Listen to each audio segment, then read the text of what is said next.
Students, हम लोग आज केंद्रीय बैंक के कार्यों का अध्ययन करेंगे।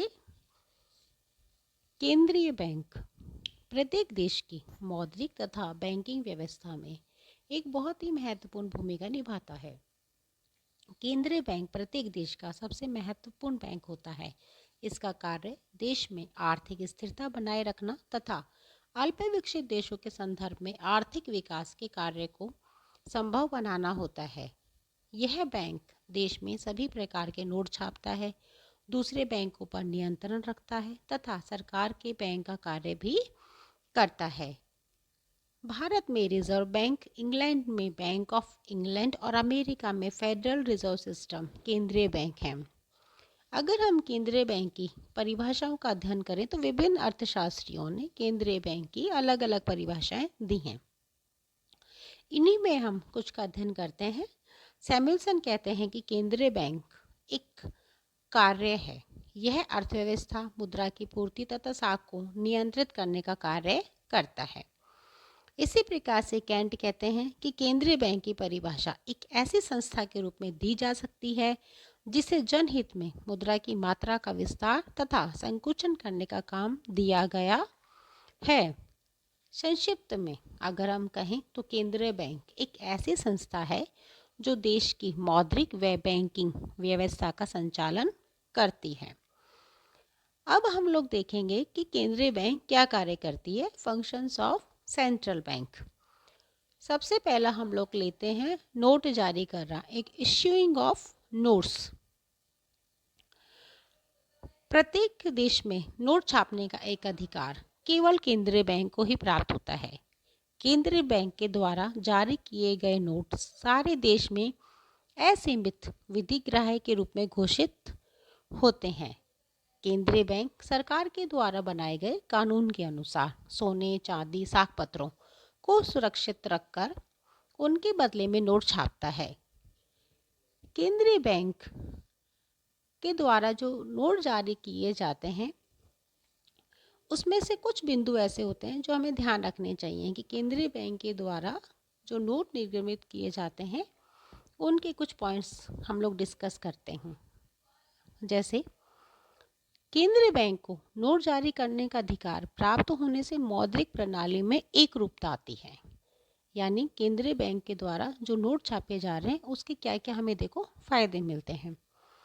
इससे देश की मुद्रा में जनता का एक विश्वास सुदृढ़ हो जाता है क्योंकि बैंक को सरकार का एक संरक्षण प्राप्त होता है। इसी प्रकार से साख निर्माण पर नियंत्रण करने की समस्या अपने आप ही हल हो जाती है। और केंद्रीय बैंक देश का सर्वोच्च बैंक होने के कारण देश की मुद्रा संबंधी आवश्यकताओं का पूरा ज्ञान रखता है। इसके द्वारा कागजी मुद्रा को आवश्यकता के अनुसार घटा बढ़ाकर मुद्रा प्रणाली में पर्याप्त लोच बनाए रखी जा सकती है। नोट जारी करना एक लाभदायक व्यवसाय है। नोट जारी करने का कार्य केंद्रीय बैंक के नियंत्रण में होने के कारण इससे प्राप्त लाभ को सरकारी कोष में जमा कराया जा सकता है। इसी प्रकार केंद्रीय बैंक को मुद्रा जारी करने का एक अधिकार देने का यह एक मुख्य कारण है कि केंद्रीय बैंक मुद्रा के आंतरिक तथा बाहरी मूल्य में स्थिरता बनाए रख सकता है क्योंकि मुद्रा की मात्रा को नियंत्रण में करना उसके लिए आसान होता है। ये सभी बिंदु वो थे बच्चों कि केंद्रीय बैंक के द्वारा नोट छापने का जो कार्य है वो क्यों किया जाता है। अब हम लोग दूसरा बिंदु करेंगे सरकार का बैंक कि जो केंद्रीय बैंक है वो सरकार के बैंक के रूप में भी कार्य करता है। केंद्रीय बैंक सभी देशों में सरकार के बैंकर, एजेंट, वित्तीय परामर्शदाता के रूप में कार्य करते हैं। सरकारी बैंकर के रूप में यह सरकारी विभागों में खाते रखता है तथा सरकारी कोषों की व्यवस्था करता है। यह सरकार के लिए उसी प्रकार कार्य करता है जिस प्रकार व्यापारिक बैंक अपने ग्राहकों के लिए कार्य करते हैं।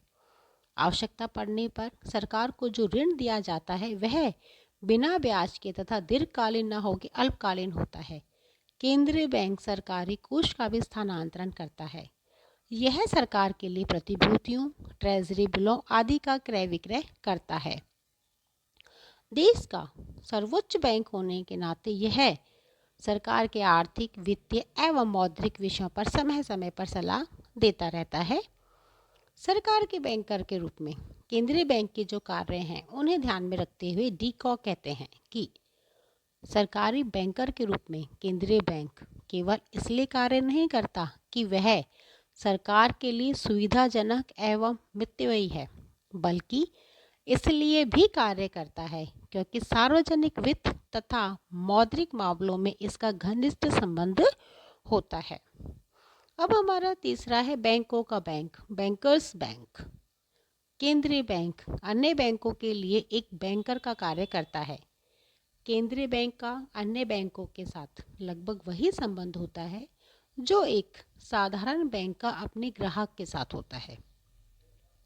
केंद्रीय बैंक अन्य बैंकों के नकद कोष का कुछ भाग अपने पास जमा के रूप में रखता है ताकि ग्राहकों की मांग होने पर वह उसके धन की अदायगी कर सके। व्यापारिक बैंक इस प्रकार के नकद कोष को दो प्रकार से रखते हैं। पहला अपने पास नकद कोष, दूसरा केंद्रीय बैंक के पास जमा के रूप में। ये बैंक केंद्रीय बैंक के पास रखे गए कोष को भी नकद कोष मानते हैं। प्रारंभ में व्यापारिक बैंक द्वारा केंद्रीय बैंक के पास नकद जमा रखना उनकी इच्छा पर निर्भर करता था, परंतु अब लगभग सभी देश इस प्रकार की जमा अनिवार्य रूप से रखें इसके लिए कानून बना दिए गए हैं, जिसके कि कई लाभ होते हैं। इससे साख प्रणाली में लोच पैदा होती है। केंद्रीय बैंक अन्य बैंकों को ऋण देता है। साख नियंत्रण सरल हो जाता है। नकद कोषों का अधिकतम उपयोग संभव होता है। नकद कोषों के उपयोग में मितव्ययता आती है और केंद्रीय बैंक के माध्यम से बैंकों का आपसी लेन देन भी सरल हो जाता है। अब अगला जो कार्य है केंद्रीय बैंक का वो है lenders of the last resort, अंतिम ऋणदाता। देश के अन्य बैंकों के लिए केंद्रीय बैंक अंतिम ऋणदाता के रूप में भी कार्य करता है। इसका अर्थ यह है कि जब किसी व्यापारिक बैंक को कहीं से भी ऋण प्राप्त न होता हो तब वह केंद्रीय बैंक से ऋण की मांग करता है और केंद्रीय बैंक उचित प्रतिभूतियों के आधार पर उसे ऋण दे देता है। इस प्रकार केंद्रीय बैंक अंतिम ऋणदाता के रूप में संकट काल में व्यापारिक बैंकों की सहायता करता है। देश के समस्त व्यापारिक बैंक केंद्रीय बैंक से दो प्रकार से ऋण ले सकते हैं। एक तो वह अपनी प्रतिभूतियों या बिलों का केंद्रीय बैंक से पुनः बट्टा करा लेता है और दूसरे अपनी प्रतिभूतियों के आधार पर केंद्रीय बैंक से ऋण ले लेता है। केंद्रीय बैंक के द्वारा व्यापारिक बैंकों को दी गई इस प्रकार की साख से कुछ लाभ होते हैं। बैंक थोड़े से नकद कोष से अपना काम चला लेते हैं। संकट काल में बैंकों को आर्थिक सहायता उपलब्ध हो जाती है। इसी प्रकार केंद्रीय बैंक को देश की बैंकिंग व्यवस्था पर नियंत्रण स्थापित करने का एक बहुत ही अच्छा अवसर प्राप्त हो जाता है। नेक्स्ट है समाशोधन गृह का कार्य करना, क्लियरिंग हाउस फंक्शन। केंद्रीय बैंक समाशोधन गृह का कार्य भी करता है। इसका अर्थ यह है कि केंद्रीय बैंक दूसरे बैंकों का हिसाब किताब भी रखता है। हर एक बैंक का केंद्रीय बैंक से खाता होता है, अतः इन बैंकों के पास एक दूसरे के चेक आते हैं और उनका भुगतान केंद्रीय बैंक के द्वारा किया जाता है।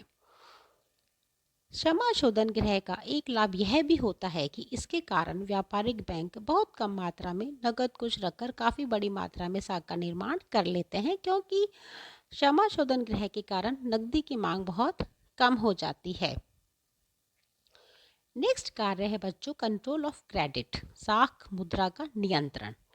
वास्तव में केंद्रीय बैंक का सबसे महत्वपूर्ण कार्य व्यापारिक बैंकों की साख संबंधी क्रियाओं का नियंत्रण करना है।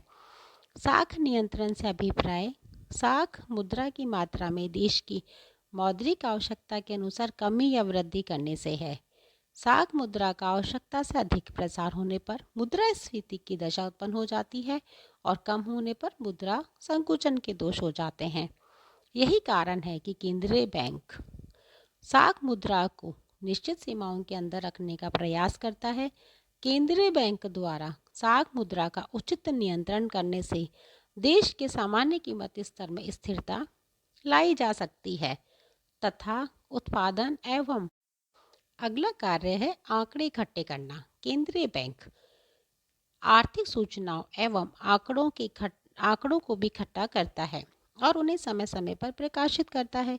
केंद्रीय बैंक देश में बैंकिंग, मुद्रा तथा विदेशी विनिमय संबंधी जो आंकड़े प्रकाशित करता है, उनसे देश की आर्थिक प्रगति की गति का बहुत कुछ ज्ञान होता है। देश में आर्थिक योजनाओं को सफल बनाने के लिए ये सूचनाएं तथा आंकड़े और भी आवश्यक होते हैं।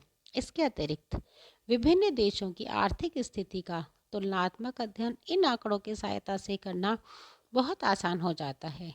अगर हम केंद्रीय बैंक के अन्य कार्यों को लें तो उसमें पहला आता है कृषि वित्त, यानी कई देशों के केंद्रीय बैंक जैसे भारत का रिजर्व बैंक भी कृषि के विकास के लिए कई साख सुविधाओं की व्यवस्था करता है।